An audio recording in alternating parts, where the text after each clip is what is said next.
اعوذ باللہ من الشیطان الرجیم بسم اللہ الرحمن الرحیم لا الہ الا اللہ وحدہ لا شریک لہ لہ الملک و لہ الحمد وہو علی کل شیء قدیر اللہم صلی علی سیدنا محمد وعلی آلہ وصحابہ صلاۃ تکون لنا امان من کل خوف۔ بیان عرس مبارک نومبر 1991۔ بسم اللہ الرحمن الرحیم فنعم المولا و نعم النصیر رب اشرح لی صدری ویسر لی امری واحلل عقدۃ من لسانی یفقہوا قولی۔ اللہم صلی علی سیدنا محمد وعلی آل سیدنا محمد وعلی صحابہ وعلی ازواجہ اجمعین وبارک وسلم صلی علیہ۔ الحمدللہ، اللہ تعالیٰ کا لاکھ لاکھ شکر ہے کہ مالک نے اپنی یاد کی توفیق اور موقع عطا فرمایا۔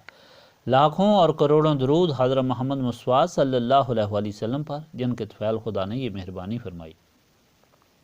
سامعین اکرام، اللہ تعالیٰ نے قرآن پاک میں ارشاد فرمایا ہے کہ اومن کانا میتن فاحییناہ وجعلنا لہ نورا یمشی بہ فی الناس کمن مثلہ فی الظلمات لیس بخارج منہا۔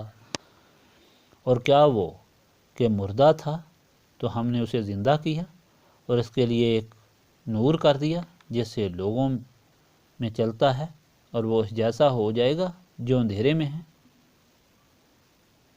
اللہ تعالیٰ اپنے ارشاد پاک میں بیان فرماتا ہے کہ دو قسم کے لوگ ہوتے ہیں اور دونوں کی حالت و کیفیت الگ الگ ہوتی ہے۔ ایک تو وہ لوگ ہوتے ہیں جو اللہ کی طرف سے روشنی حاصل کرتے ہیں اور روحانی زندگی حاصل کر لیتے ہیں۔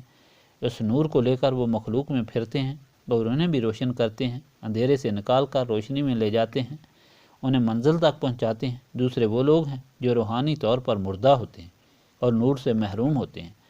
اس طرح ان کا باطن تاریک، ان کا ماحول تاریک، اور وہ اس طرح پھرتے ہیں جس طرح کوئی اندھا اندھیرے میں اپنی منزل تلاش کرتا ہے۔ جا بجا کبھی دیوار سے ٹکرا کر اپنا سر پھوڑے گا، کبھی گھڑے میں گر کر دانت اور ٹانگیں توڑے گا، اور کبھی دوسرے سے ٹکرا کر اسے بھی بدحال اور زخمی کرے گا۔ اللہ تعالیٰ فرماتا ہے ذرا غور سے دیکھو، کیا یہ دونوں ایک طرح کے ہیں؟ کیا ان کی زندگی، ان کی موت ایک طرح ہے؟ اور کیا ان کی عزت اور بے عزتی ایک طرح ہے؟ ہرگز نہیں، زمین و آسمان کا فرق ہے۔ ایک اپنی منزل کو پا لیتا ہے،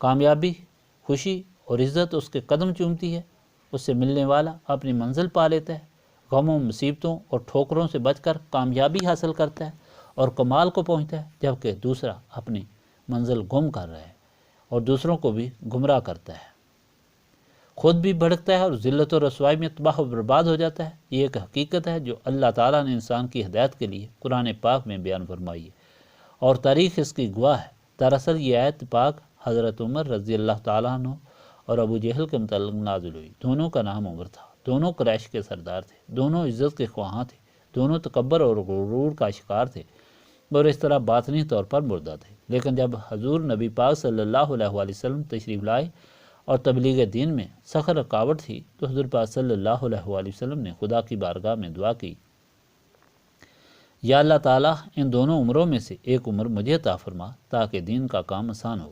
اللہ تعالیٰ ہی جانے حضرت عمر کی کون سی ادا مالک کل ملک کو پسند آئی کہ ان کے حق میں حضور پاک صلی اللہ علیہ وآلہ وسلم کی دعا قبول ہو گئی۔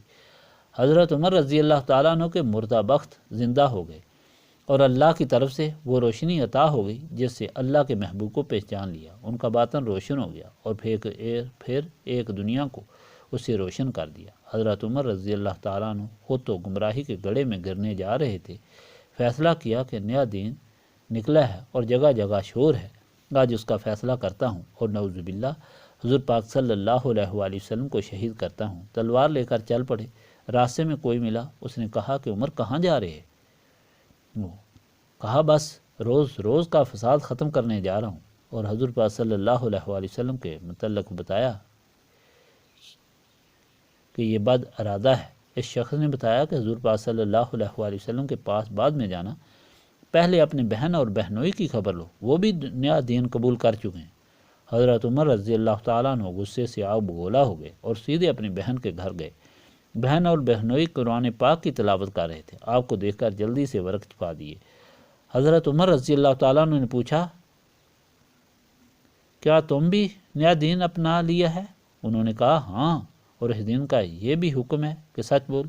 حضرت عمر نے دونوں کو مارنا شروع کر دیا، یہاں تک کہ دونوں لہو لہان ہو گئے۔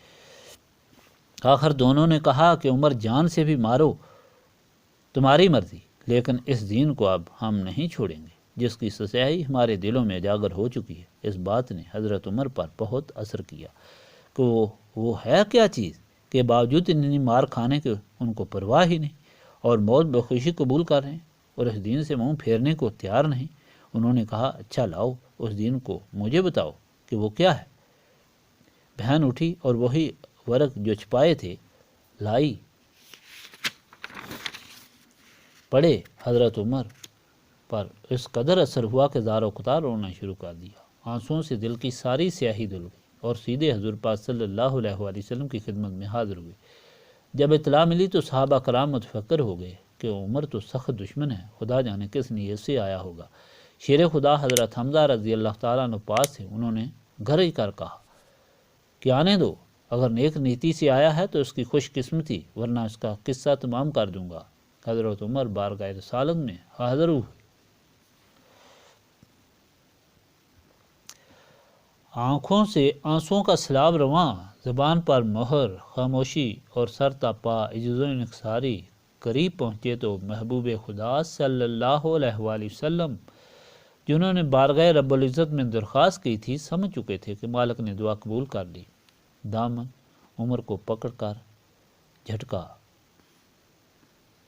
عمر بتاؤ کیوں آئے ہو؟ وہ شخص جس کی ہیبت سے مکہ کے پتھر بھی دہلتے تھے، جس کا رعب ساری قوم قریش پر تھا، جو دشمن اسلام تھا، جو گھر سے اللہ کے رسول کے قتل کے ارادے سے نکلا تھا، سر تاپا عجز بن کر بولا محبوب خدا کی غلامی میں داخل ہونے کے لیے اللہ نے حاضر کیا ہے۔ حاضرین مجلس نے نعرہ تکبیر بلند کیا، سارا ماحول لرز اٹھا، صحابہ کرام کی خوشی کی انتہا نہ رہی، بیعت غلامی حاصل کی، نسبت رسولی صلی اللہ علیہ وآلہ وسلم سے سینے کو منور کیا، اور پھر ساری زندگی حضور پاک صلی اللہ علیہ وآلہ وسلم کے وقت، پھر حضرت بکر کے وقت، اور پھر خود اپنے دور خلافت کے وقت اس اللہ کی عطا کی ہوئی روشنی سے مخلوق خدا کو اس طرح منور کیا کہ تاریخ کے اوراق ہمیشہ ان کے ذکر سے جگمگاتے رہیں گے۔ خود بھی روشن ماحول بھی روشن، اور ارض و سما کی ہر شے کو روشن کر دیا، اور وہ مقام حاصل کیا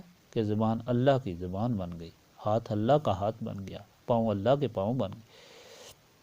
حدیث بخاری ہے کہ بندہ جب مجھے یاد کرتا ہے تو میں اس کے کان بن جاتا ہوں جن سے وہ سنتا ہے، اس کی زبان بن جاتا ہوں جس سے وہ بولتا ہے، میں اس کے ہاتھ بن جاتا ہوں جس سے وہ کام کرتا ہے، اس کے پاؤں بن جاتا ہوں جس سے وہ چلتا ہے۔ 24 لاکھ مربع میل زمین آپ کی حکومت میں خدا نے دی اور کروڑوں انسانوں کی سرداری، انسان تو کیا سمندر بھی تابع فرمان ہو گئے۔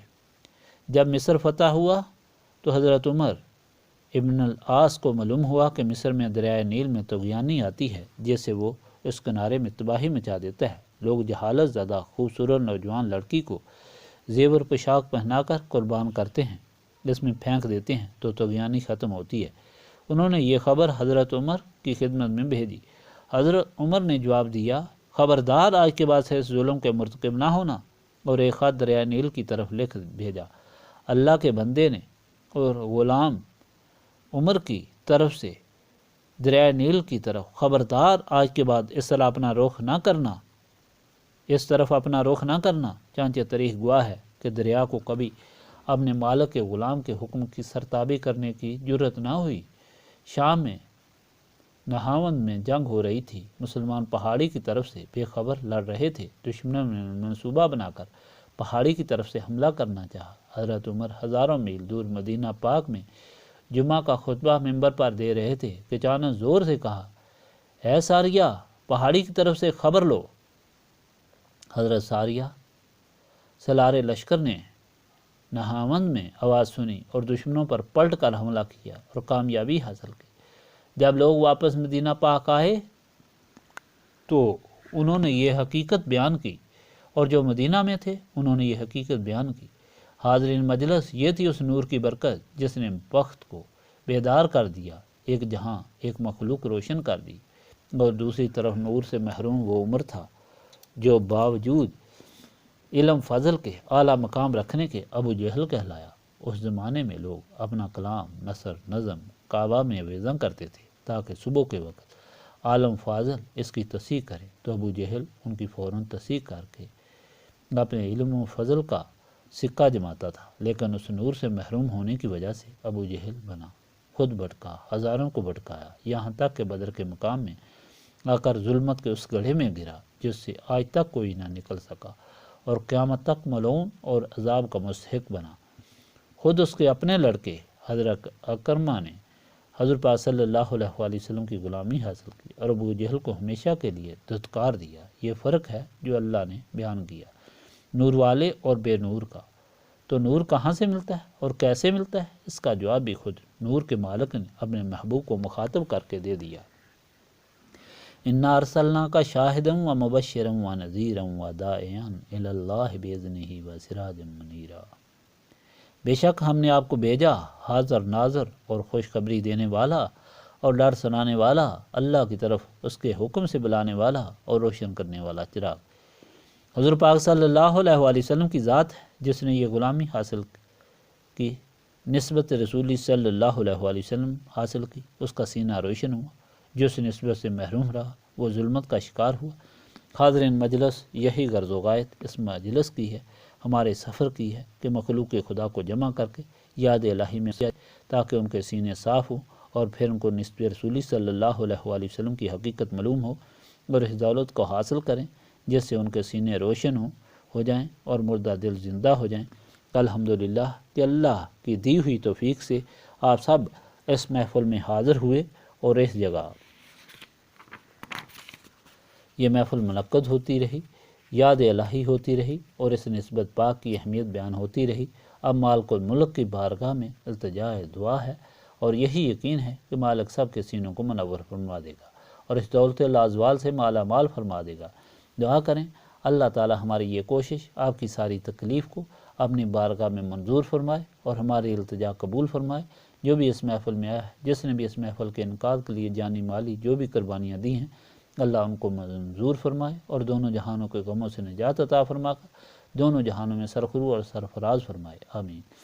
اللہم صلی علی سیدنا محمد وعلی آلہ وصحبہ صلاۃ تکون لنا کل خوف۔ ربنا تقبل منا انک انت السمیع العلیم وتب علینا انک انت التواب الرحیم۔ سبحانک ربک رب العزۃ عما یصفون وسلام علی المرسلین والحمد للہ رب العالمین۔